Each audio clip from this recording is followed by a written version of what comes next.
સરદાર વલ્લભભાઈ પટેલ એરપોર્ટથી ત્રિવેન્દ્રમ, કોચીન, ગુવાહાટી અને કોલકાતાની સીધી ફ્લાઇટનો પ્રારંભ કરાયો. વિશ્વ પ્રવાસી પ્રજા તરીકે આખી દુનિયામાં જાણીતા ગુજરાતીઓ માટે ખુશ ખબર છે.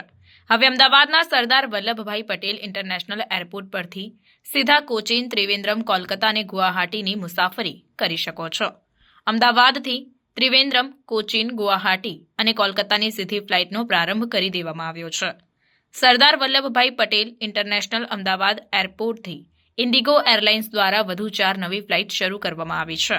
અમદાવાદથી ત્રિવેન્દ્રમ, કોચીન, ગુવાહાટી અને કોલકાતાની સીધી ફ્લાઇટ દ્વારા દક્ષિણ ભારત, પૂર્વ ભારત અને ઉત્તર ભારતના લોકપ્રિય સ્થળોની મુલાકાત લઈ શકો છો. મંગળવારથી આ ત્રણેય ટુરિસ્ટ સ્પોટની મુસાફરી કરવા ઇચ્છતા લોકોને ડાયરેક્ટ ફ્લાઇટ ઉપલબ્ધ કરાવવામાં આવી છે. કેરળમાં પશ્ચિમ ઘાટના ત્રિવેન્દ્રમ નજીક આવેલું રમણીય હિલ સ્ટેશન પોનમુડી હરિયાળી ટેકરીઓ અને સૌમ્ય પર્વતીય માળાઓથી ઘેરાયેલું શાંતિપૂર્ણ પર્યટન સ્થળ છે. તેની આસપાસ ફેલાયેલા ચાના બગીચાઓના મનોહર દ્રશ્યોથી અને મનમોહક સુગંધથી ભરપૂર છે. વળી પોનમુડી પર કેટલાય ધોધ, ગોલ્ડન વેલી, સ્ટ્રીમ્સ, સ્વિમિંગ અને અનવાઇન્ડિંગ માટેના અનેક પર્યટન સ્થળો આવેલા છે.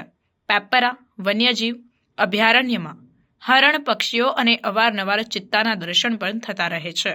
બેકવોટર્સ પુવર અને મુન્દ્રો ટાપુ, કોવલમ અને વર્કલાનો દરિયા કિનારો, આયુર્વેદ માટે જાણીતી શાંતિગીરી, નાઇટ લાઇફ માટે પ્રખ્યાત વર્કાલા, વન્યજીવ ધરાવતું નેયાર, ઇકો ટુરિઝમ માટેની થેનમાલા, એડવેન્ચર ટુરિઝમ માટે કોવલમ અને વર્કલા જેવા રમણીય સ્થળો છે.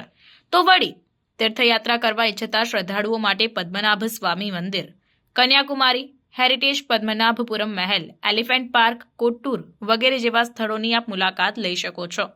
દાર્જિલિંગની વાત કરીએ તો ચાલસા, સિલિગુડી અને કાઝીરંગા નેશનલ પાર્ક જેવા અન્ય સ્થળોનો પ્રવાસ કરવા તમે અમદાવાદથી ગુવાહાટી ડાયરેક્ટ ફ્લાઇટમાં જઈ શકો છો. સિટી ઓફ જોયના નામથી વિશ્વભરમાં પ્રખ્યાત કોલકાતાની મુસાફરી દરમિયાન દક્ષિણેશ્વર, કાલી મંદિર, રવિન્દ્ર સરોવર, પ્રિન્સેપ ઘાટ, હાવડા બ્રિજ જેવા ખાસ સ્થળોના વારસાથી પરિચિત થઈ શકો છો. દર સોમવાર, બુધવાર, શુક્રવાર અને શનિવારે અમદાવાદથી ત્રિવેન્દ્રમની સીધી ફ્લાઇટ અઠવાડિયામાં 4 વખત ઉડાન ભરશે. અમદાવાદથી કોચીન ફ્લાઇટ અઠવાડિયામાં મંગળવાર, ગુરુવાર અને શનિવારે એમ 3 દિવસ ચાલશે. તો રાહ કોની જુઓ છો? થઈ જાઓ તૈયાર આપના મનપસંદ સ્થળોની મજા માણવા માટે.